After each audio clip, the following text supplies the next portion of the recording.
Teman merupakan salah satu faktor pendukung kesuksesan dalam sebuah bisnis karena promosi dari mulut ke mulut itulah suatu produk dapat dikenal luas. Bagaimana respon orang sekitar saat Anda memulai bisnis? Responnya sih alhamdulillah ya, kita ambil positifnya gitu ya. Teman-teman banyak yang support juga, tapi kita nggak bisa lihat ya maksudnya ekspektasi orang itu seperti apa. Iya. Karena terkadang banyak yang bilang kayak mungkin kalau kita lagi nongkrong gitu ya, wih ada pebisnis muda nih, ada bos nih gitu kan. Jadi kayak aduh beban gitu ya ketika kita berkumpul gitu kan. Sebenarnya nggak seperti apa yang kalian pikirkan gitu kan. Di sini gue bertahan gitu kan untuk mencoba bisnis baru, mencoba untuk kreasi baru gitu kan. Bahkan ternyata cobaan itu banyak ya ketika kita udah mulai bisnis sendiri gitu kan, apalagi nggak ada dukungan atau support dari bantuan-bantuan lainnya gitu kan. Ya pada dasarnya itu jadi bumerang gitu ya buat kita sendiri gitu. Kita harus memberikan ekspektasi yang lebih untuk rekan-rekan sekitar gitu kan, supaya ya memang kita bisa dinilai baik, terus juga ya memang positif thinking aja gitu sama pandangan orang gitu kan. Kalau memang kita dinilai sukses, dinilai berhasil, dinilai bisnismen sukses gitu kan, kita hanya bisa bilang amin gitu. Amin, Itu doa sebagian aja. dari doa dari Iya. teman-teman. Uniknya para pelanggan yang membeli produk dari bisnis kulinernya meminta Fajri sendiri yang mengantar langsung kepada mereka. Hal itu menjadi momen yang tidak bisa ia lupakan. Bagaimana suka duka yang Anda rasakan selama berbisnis? Suka dukanya tuh banyak banget sih gitu ya. Jadi mulai dari yang dibohongin orang gitu ya, atau misalkan ada kejadian ditipu itu pernah. Terus juga aku paling lucu sih sebenarnya kalau misalkan pelanggan aku tuh banyak yang pengennya tuh diantar sama aku produknya. Oh iya? Jadi pernah Cewek-cewek? iya gitu. Jadi kayak sebenarnya temen juga, ada juga yang memang nggak kenal gitu kan.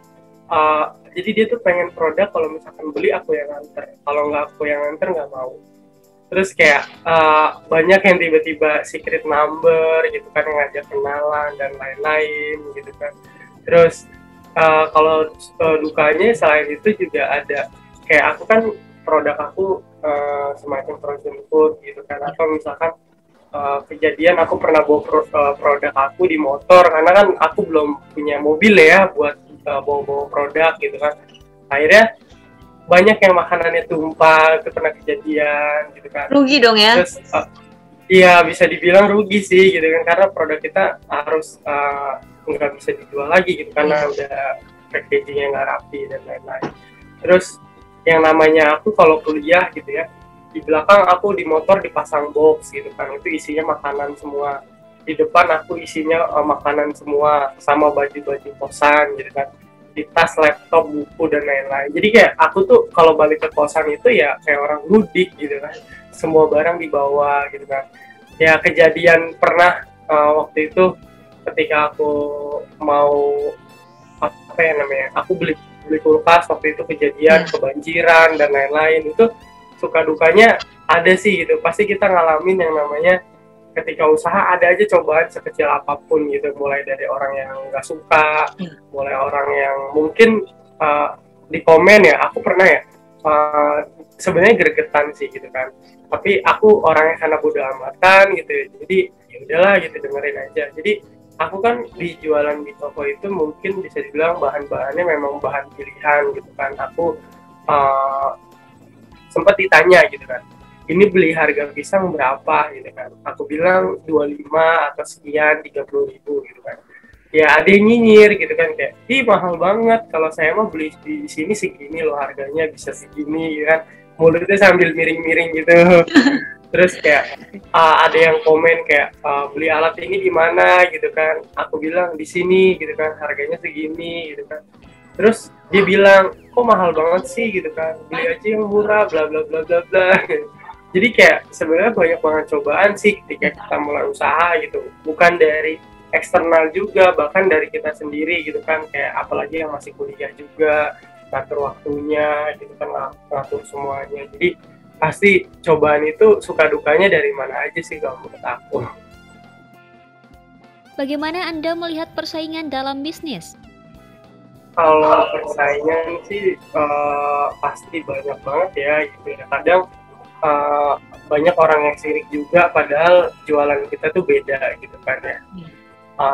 Jadi cara nanggepinnya sih sebenarnya kita harus punya value di produk teman-teman sendiri gitu kan. Apa keuntungannya, keunikannya, atau memang dari segi rasa. Jadi teman-teman tuh harus punya yang berbeda gitu kan.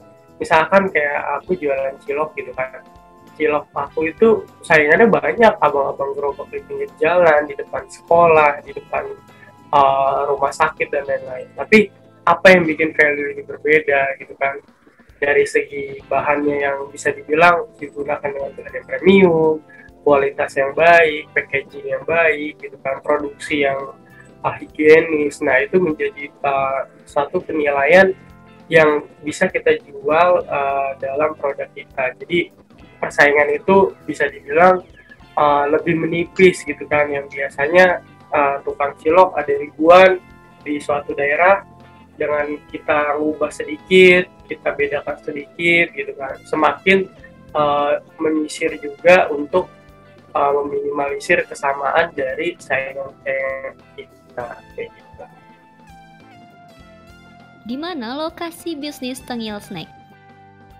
Kalau toko sekarang ada di Bekasi, di Grand Wisata, di Gelar Warung.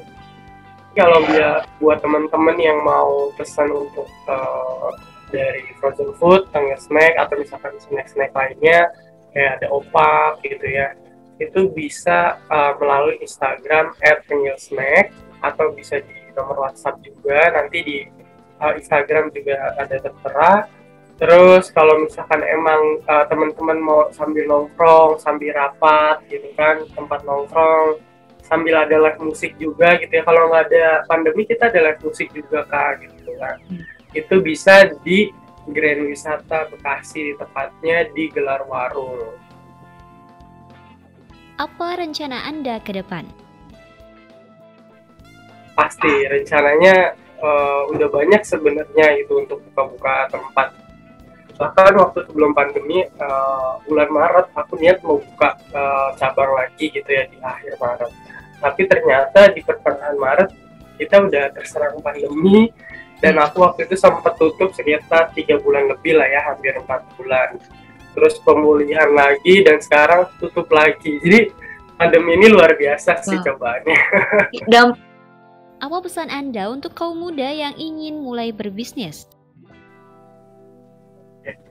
Kalau menurut aku sih dicoba dulu ya gitu ya, karena kita nggak ada yang tahu kalau misalkan kita nggak dicoba gitu kan.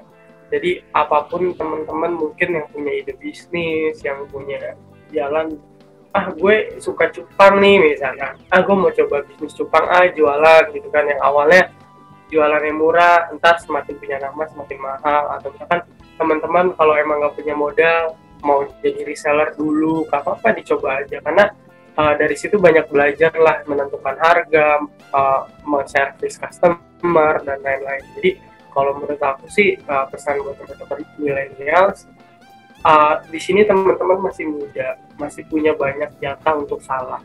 Jadi ketika tua nanti kalau bisa nggak ada kesalahan lagi, karena udah mencoba kesalahan-kesalahan di waktu muda. Jadi kalau menurut aku sih kayak gitu.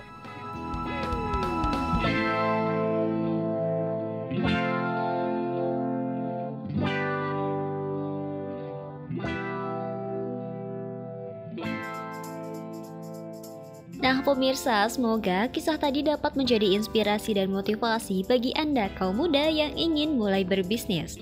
Saksikan terus program Muda Berbisnis setiap hari Senin, Rabu, dan Jumat pukul 15.05 hanya di Badar TV. Wassalamualaikum warahmatullahi wabarakatuh.